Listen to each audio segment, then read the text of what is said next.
मित्रों नमस्कार। भारत माता की जय, वंदे मातरम, जय श्री राम।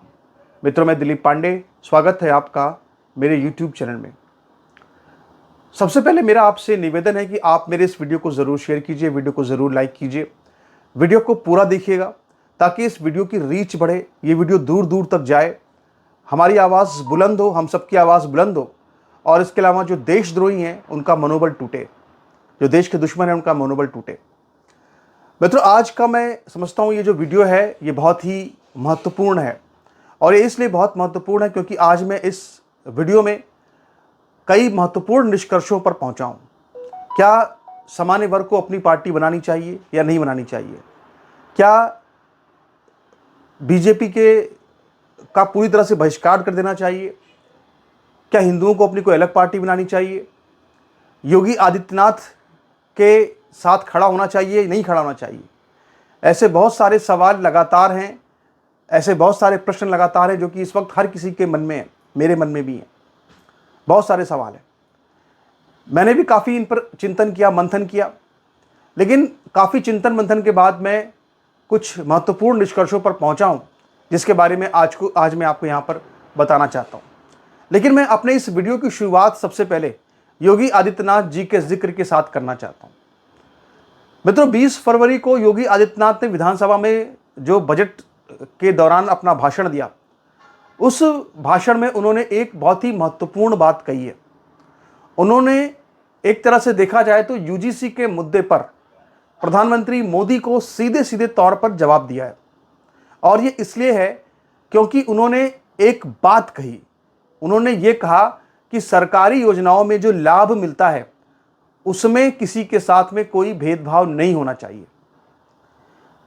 उत्तर प्रदेश के अंदर इससे पहले क्या होता रहा है, जहां तक केंद्र की योजनाएं हैं, बहुत सी ऐसी केंद्र की योजनाएं जो चल रही हैं यूपी के अंदर, उसमें भेदभाव होता होगा, मैं नहीं कह सकता। लेकिन जब उत्तर प्रदेश के मुख्यमंत्री योगी आदित्यनाथ ने विधानसभा के अंदर खड़े होकर के ये कहा है कि सरकारी योजनाओं में किसी के साथ, किसी नागरिक के साथ भेदभाव नहीं होना चाहिए, तो हमको उनकी बात को मानना चाहिए और उनके भरोसे को हमें समझना चाहिए।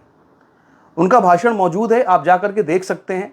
उन्होंने पूरा भाषण दिया है, उनके भाषण को दिखाने का कोई मतलब नहीं है, लेकिन उन्होंने शब्दशः यही बात कही है।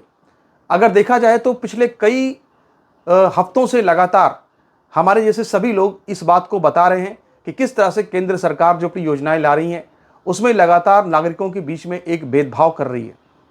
ये और इसका मतलब ये है कि हम जो लगातार अपना कैंपेन चला रहे हैं वो हमारी जो आवाज़ है वो योगी आदित्यनाथ के कानों तक भी पड़ी है, तभी उन्होंने इस तरह का स्टेटमेंट दिया है। और यहाँ पे ध्यान रखने वाली बात यह है कि ये यूजीसी के बाद भी कहीं आगे जा कर के, जो यूजीसी का तो विरोध हुआ ही, वो तो सुप्रीम कोर्ट से स्टे हुआ ही, लेकिन उसके बाद हम सब लोगों ने जो अपनी आवाज़ तमाम योजनाओं को लेकर के उठाई, उनके बाद इस तरह का बयान आना मैं समझता हूँ कि अपने आप में एक बहुत ही महत्वपूर्ण बात है। और एक पार्टी के अंदर होने के नाते वो सीधे तौर पर खुलकर तो कुछ नहीं कह सकते, लेकिन उनकी ये जो 2-4 लाइनें हैं, ये लाइनें बताती हैं कि आखिर इस यूजीसी के मुद्दे पर उनकी लाइन लेंथ क्या है। तो अब यहाँ पर बहुत सारे लोग अभी मुझसे ये कहेंगे कि पांडे जी आप योगी आदित्यनाथ का समर्थन कर रहे हैं। अब आज मैं अपने इस विषय पर आता हूँ कि आखिर जो मुख्य विषय लगातार उठाया जा रहा है सामान्य वर्ग के द्वारा कि अपनी अलग पार्टी बनानी चाहिए कि नहीं बनानी चाहिए, इस पर मैं अपने विचार स्पष्ट करना चाहता हूँ। मित्र मैं आपको बताऊं कि मेरे बहुत सारे परिचय क्षेत्र में बहुत सारे लोग हैं और जब मैंने यूजीसी पर एक अपना लंबा प्रचार अभियान चलाया, उस दौरान लगभग देश के सभी जो गणमान्य लोग थे, प्रतिष्ठित लोग थे, वहाँ तक हमारे वीडियो पहुँचे। सभी लोगों ने मुझे जाना और कई लोगों ने मुझे स्वयं अपना फ़ोन नंबर, किसी से फ़ोन नंबर मांग करके या किसी ज़रिए से मुझसे बात की, प्रोत्साहन भी दिया, उत्साह भी बढ़ाया, अपना आशीर्वाद भी दिया और साथ ही उन्होंने ये भी कहा कि आप आइए जब भी, तो आप मुलाकात भी आपसे होगी, बातें होंगी। मेरे पास अलंकार अग्निहोत्री जी का भी मेरी बात हुई, किसी मित्र ने मेरी उनसे बात कराई और उन्होंने भी मुझसे यही कहा कि जो इस समय वर्तमान समय चल रहा है ये बहुत कठिन समय है हिंदुओं के लिए। उन्होंने कहा कि हमको आपको मिलना चाहिए। मैंने कहा अवश्य हम लोग मुलाकात करेंगे। आज मेरे पास एक और बड़े जो लीडर हैं हिंदू समाज के, ब्राह्मण समाज के, उनका भी फ़ोन आया, मिश्रा जी का, और 28 फरवरी को एक रैली हो रही, एक कार्यक्रम हो रहा है लखनऊ में, उन्होंने उसका निमंत्रण दिया कि आप वहाँ पे आइए। बहुत सारे ऐसे लोग सुझाव देते हैं, फ़ोन करते हैं और कहते हैं कि भाई आपको साथ आना चाहिए। हमारे कई ऐसे मित्र हैं जो कि लगातार, जिनके वीडियो मेरे पास आते रहते हैं और वो योगी आदित्यनाथ की भी बुराई कर रहे हैं, आलोचना कर रहे हैं, और वो ये कह रहे हैं कि योगी आदित्यनाथ भी जातिवादी हैं, इसलिए अब अलग पार्टी बनानी चाहिए सामान्य वर्ग की, और वो योगी आदित्यनाथ को भी हराना चाहते हैं। एक कोई मित्र हैं, तिवारी जी हैं, वो चंदन वगैरह लगा करके आते हैं, पूरा काफ़ी उनके वीडियो अच्छे होते हैं, वायरल होते हैं, प्रभावशाली व्यक्तित्व उनका लगता है। और वो भी एक उनका मैंने एक वीडियो देखा जहाँ पर कि वो योगी आदित्यनाथ की बुराई इसलिए कर रहे थे क्योंकि योगी आदित्यनाथ ने ये कह दिया कि जो इंसेफ्लाइटिस है उससे दलित और अनुसूचित जाति के लोग मरते हैं। तो उसको उन्होंने मुद्दा बनाया और ये कहा कि ये कैसी बात कर रहे हैं योगी जी, क्या ब्राह्मण और ठाकुर या सामान्य वर्ग के लोग क्या इंसेफ्लाइटिस से नहीं मरते थे पहले? हाँ ठीक है, योगी जी ने ठीक कर दिया, लेकिन क्या वो पहले नहीं मरते थे? उन्होंने इसको लेकर के योगी जी की आलोचना की। मित्रों, मेरा साफ साफ मानना है कि इस तरह की बातें सिर्फ बाल की खाल निकालना है, इसका और कोई मतलब नहीं है। मैं आज आपसे जो कह रहा हूं इसको बहुत महत्वपूर्ण तरीके से नोट कर लीजिएगा। सबसे पहले तो मैं आपसे ये कहना चाहता हूं कि भाई देखो, मैं किसी के वोट का ठेकेदार नहीं हूं, ना मैं किसी से कह रहा हूं कि तुम किसी को वोट दो, लेकिन मैं कुछ बातें बहुत ही स्पष्ट तरीके से रखना चाहता हूं जो मैं अपना दायित्व समझता हूं। और वो बातें ये है कि आपको प्रधानमंत्री मोदी को आईना दिखाने के लिए, प्रधानमंत्री मोदी को हराने के लिए आपके पास कम से कम 10-12 राज्य हैं। वहां पे आप जाकर के प्रधानमंत्री मोदी को हराइए, जो करना है वो करिए। आपकी दुश्मनी प्रधानमंत्री मोदी से है, मैं इसमें आपके बीच में नहीं पड़ूंगा। आपको 2029 में जो करना है वो करिए। प्रधानमंत्री मोदी खड़े होते हैं चुनाव में, आप चुनाव लड़िए उनके खिलाफ में, आप उनको हराइए, मेरी उससे कोई आपत्ति नहीं है। लेकिन योगी आदित्यनाथ को अगर उत्तर प्रदेश में अगर हरा दिया गया तो आप ये याद रखिएगा कि फिर इसके बाद जो ब्राह्मणों का नाम जो है ना, वो इतिहास में काले अक्षरों में लिखा जाएगा। क्यों काले अक्षरों में लिखा जाएगा? उसकी एक बहुत सीधी सी वजह है, और ये है कि अगर योगी आदित्यनाथ, जो कि हिंदुत्व के लिए इतना काम करने के बाद भी अगर चुनाव हार गए, तो आप इस बात को मान के रखिएगा कि ब्राह्मणों की इस देश के अंदर बहुत भयंकर आलोचना होगी। और वो आलोचना इसलिए होगी कि सबसे पहले इसका बुरा असर क्या होगा, इसके बाद अगर योगी आदित्यनाथ चुनाव हार गए तो इसके बाद फिर कोई भी देश के अंदर हिंदुत्व की बात नहीं करेगा, कोई भी देश के अंदर हिंदू धर्म की बात नहीं करेगा। और आज आप सभी लोगों को, बहुत सारे लोगों को इस बात पर बहुत गुस्सा आ रहा है कि एक बटुक की शिखा को पकड़कर खींचा गया। लेकिन ध्यान रखिएगा, जब इस देश के अंदर जिहादियों का राज्य आ जाएगा तो उस समय घर की औरतों को बालों से पकड़कर जिहादी खींच कर ले जाएंगे। उस समय आपका दुख जो है वो आज की अपेक्षा कई गुना ज्यादा होगा। इसीलिए इस बात को ध्यान रखने की जरूरत है कि हमको भावनाओं में बह करके कोई भी फैसला नहीं लेना है, हमको क्रोध में आकर के कोई भी फैसला नहीं लेना है। जो भी कोई बुद्धिमान और महान लोग होते हैं वो हमेशा, उनकी 50 तरह की बातें आप कोट्स देख लीजिए, हमेशा वो कहते हैं कि फैसला हमेशा ठंडे दिमाग से लेना चाहिए, भावनाओं में बहकर फैसला कभी नहीं लेना चाहिए। राजनीति होती है, भावनाएं होती हैं, लेकिन भावनात्मक फैसले जो है हमेशा अपने पैरों पर कुल्हाड़ी की तरह से प्रहार करते हैं। इसीलिए जरा ध्यान से सोचिए और समझिए। आप जरा सोचिए आप क्या करने जा रहे हैं। बहुत ऐसे लोग जो कह रहे हैं, मैं फिर से कह रहा हूं एक बार, ये ये योगी का फैसला नहीं, यूजीसी, ये मोदी का फैसला है। आप मोदी को जहां मन कहे वहां हराइए, मैं उसमें बीच में नहीं पड़ूंगा।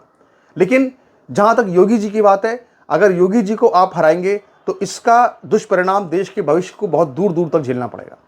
सबसे बड़ी और महत्वपूर्ण बात यह है कि अगर आपको यह लग रहा है, बहुत से लोग कह रहे हैं कि पांडे जी आप समझ नहीं रहे हैं, उत्तर प्रदेश में बीजेपी को हराना जरूरी है। मैं उनसे कहना चाहता हूं, अगर आप उत्तर प्रदेश के अंदर बीजेपी को हरा देंगे, ठीक है, मान लीजिए योगी आदित्यनाथ चुनाव हार गए, ठीक है, इससे सबसे ज्यादा खुश कौन होगा?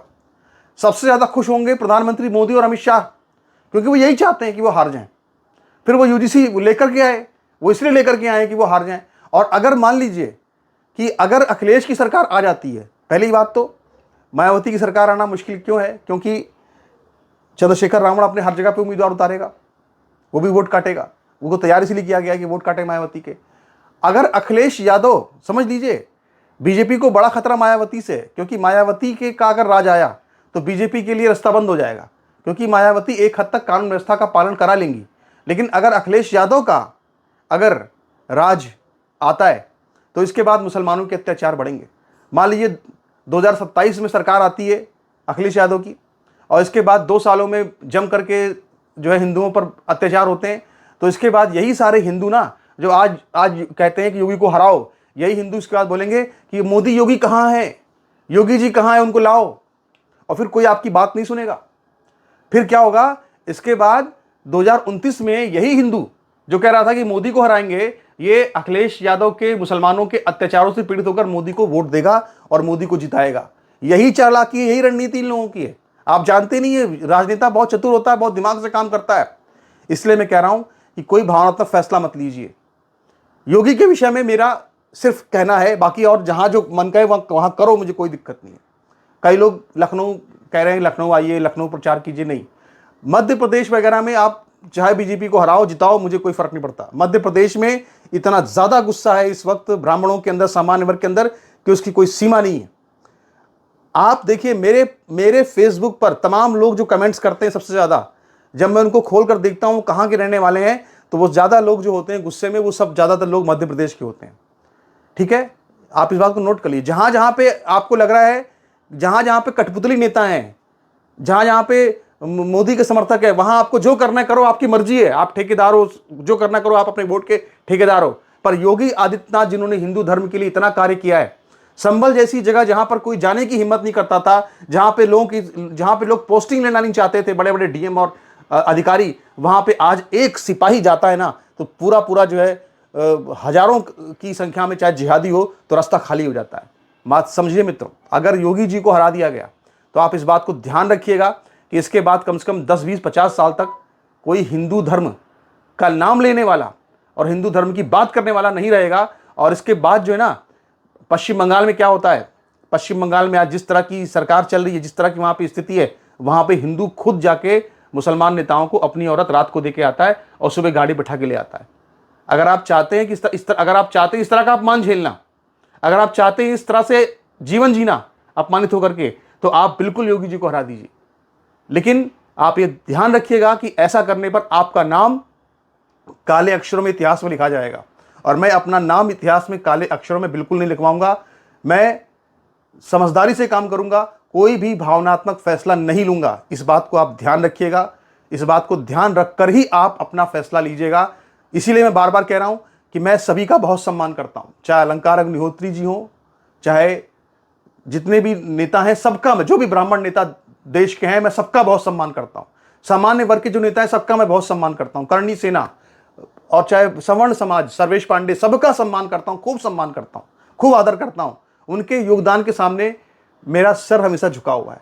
लेकिन मैं एक बात कहना चाहता हूं कि सब कुछ होने के बाद भी यह ध्यान रखना कि जब तक उत्तर प्रदेश में योगी आदित्यनाथ मुख्यमंत्री हैं, तब तक उत्तर प्रदेश के अंदर कोई भी सामान्य वर्ग की पार्टी फल फूल नहीं सकती। क्योंकि बात समझिए, सामान्य वर्ग के नाम पे अगर आप पार्टी बनाएंगे, तो सबसे पहले तो योगी आदित्यनाथ अगर मुख्यमंत्री रहेंगे तो छत्री आपके साथ खड़ा नहीं होगा, ये भी ध्यान रखिएगा। वो खड़ा नहीं होगा आपके साथ में, आप कितना जगह पे करेंगे, क्या करेंगे। ये सही है कि बीजेपी को सबक सिखाना जरूरी है, ये सही है कि मोदी को सबक सिखाना जरूरी है, लेकिन उसके लिए बहुत सारे स्टेट्स हैं जहां आपको जो करना है करो। पर योगी जी से छेड़खानी करेंगे अगर, तो आप समझ लीजिए कि आप अपने भविष्य के ऊपर, अपने भविष्य को एक ताबूत में बंद करके उस पर जिहाद की कील आप अपने हाथों से ठोकेंगे। इस बात को ध्यान रखिएगा, मेरी बात को। इसीलिए मैं बार बार कह रहा हूं आपसे कि कृपया इस तरह से भावनात्मक प्रचार में ना आए। जो लोग इस तरह की भावनात्मक बातें कर रहे हैं उनसे दूर रहें। आप हिंदू समाज के लिए, ब्राह्मण समाज के लिए, सवर्ण समाज के लिए खूब मांग कीजिए। अभी लोग मुझे भी खूब आके यहाँ पे गालियां देंगे, मैं सबको ब्लॉक करूंगा, ठीक है।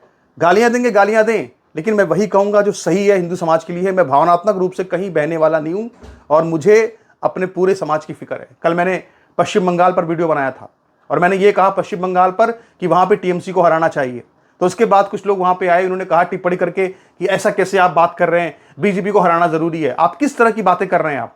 अगर वहां पे जिस तरह की सरकारें चल रही है, जिस तरह की वहां पे जिहादियों की हुकूमत चल रही है, आपको क्या लगता है कि आप सामान्य वर्ग की बात कर रहे हैं, आप ब्राह्मण ठाकुरों की बात कर रहे हैं, तो क्या वहां पर ब्राह्मण ठाकुरों की औरतें नहीं है क्या? आपको समझना पड़ेगा, भावनात्मक फैसले मत लीजिए, वरना इतिहास आपको जो है वो जयचंदों में गिनेगा। माफ कीजिएगा, जयचंद तो मेरे मुंह से निकल गया, जयचंद को मैं गद्दार नहीं मानता। ये सब फालतू की बातें, इतिहास किसी ठीक ढंग से पढ़ा नहीं है, ठीक है। वो एक लफ्ज बन गया कि हाँ जयचंद गद्दार है, मानसिक गद्दार है, कोई गद्दार उधर, कुछ फालतू बातें सब। लेकिन मैं कह रहा हूं कि अगर आप जो है भावनात्मक फैसला लेंगे तो इतिहास जो है आपको गद्दारों में गिनेगा, हिंदू धर्म के और राष्ट्र के। इसीलिए कृपया कृपया कृपया बार बार आपको जहां मोदी के साथ जो करना कीजिए, पर योगी जी के साथ में कोई भी बुरा नहीं होना चाहिए। इस बात को ध्यान रखिएगा। नमस्कार, धन्यवाद।